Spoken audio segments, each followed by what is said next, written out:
My name is Anthony Gooden. I'm a student at Forcell taking the music production program.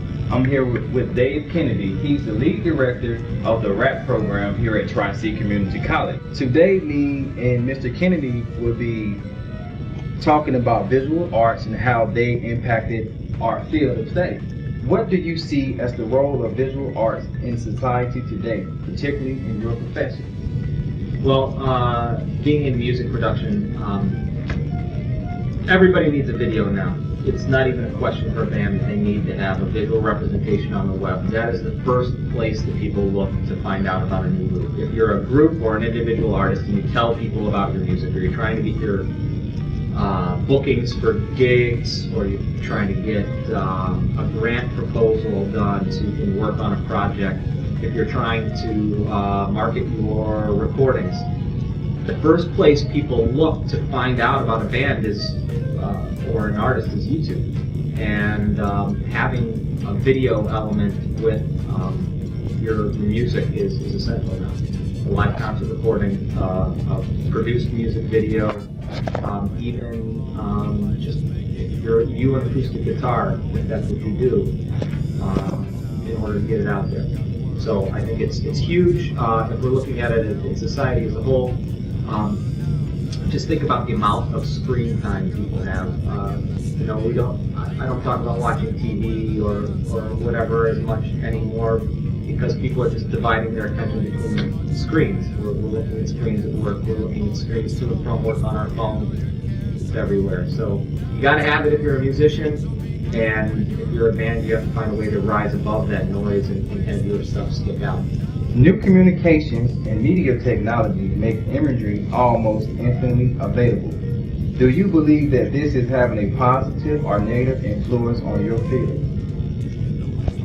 Well, instantly available, I think ultimately can be considered very positive. In terms of imagery, we want to see there's more of it available. It is instantly available, so there's no escaping either of those two facts. If I want to find out about an artist, I can probably see what they ate for dinner last night. I can see. I look online and see, a picture of them enjoying themselves. They'll post pictures of them working in the studio. That's one of the cool things about bands and music production now, is they're showing their creative process through video. A lot of times with their own blogs or extras associated with an album release or something like that, or a tour. Doing documentaries about their tour. The amount of artistry, training, time, understanding composition of an image is much like understanding composition of a song.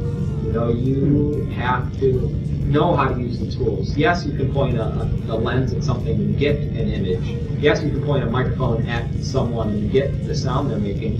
But when you're in an area of study like this, visual design or music recording production, you learn to use those in similar ways, lenses and microphones in similar ways, where placement makes a big difference. What popular images do you see that are frequently repeated throughout your industry? Well, I would say it depends on genre. If I'm looking at music, I'm looking at things like magazine shoots, album covers, videos, live concert footage. Those are the biggest things that you see coming out of our industry. So it's genre dependent. Heavy metal, you're going to see a lot of, especially death metal, the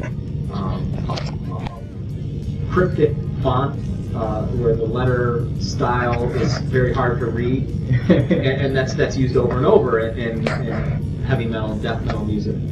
Exposition of wealth, showing off of money things, things that money can buy. So you do see a lot of repeated imagery.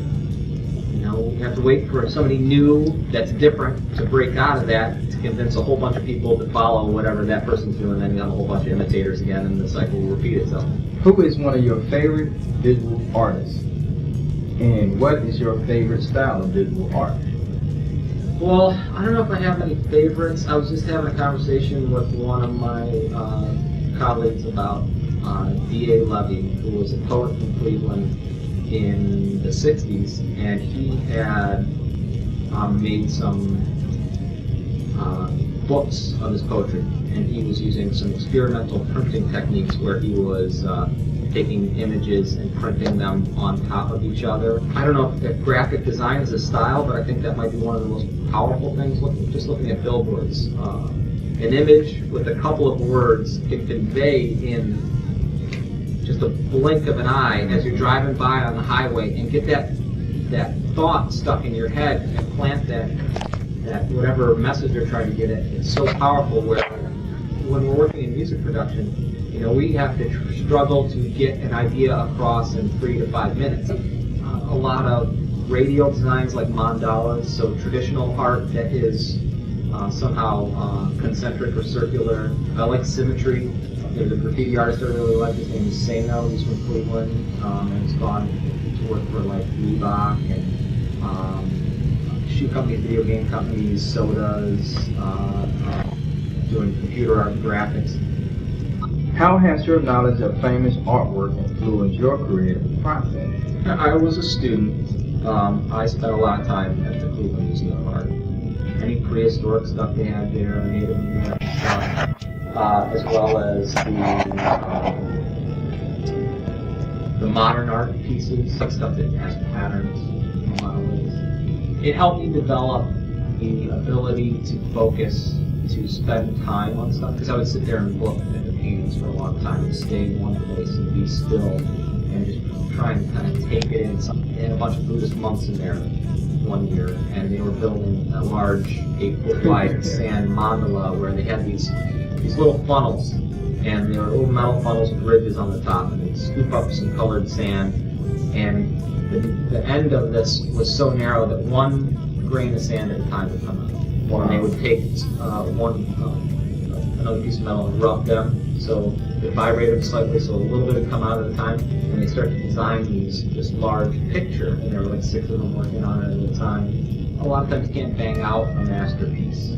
You have to put time, you have to do revisions, and you have to allow yourself the ability to step away and look at it, so you can say, oh, this is not really as good as I thought it was, or you know what, I didn't realize it, but at this point I'm really copying what somebody else did. I have to think about why is my version different. Thanks a lot.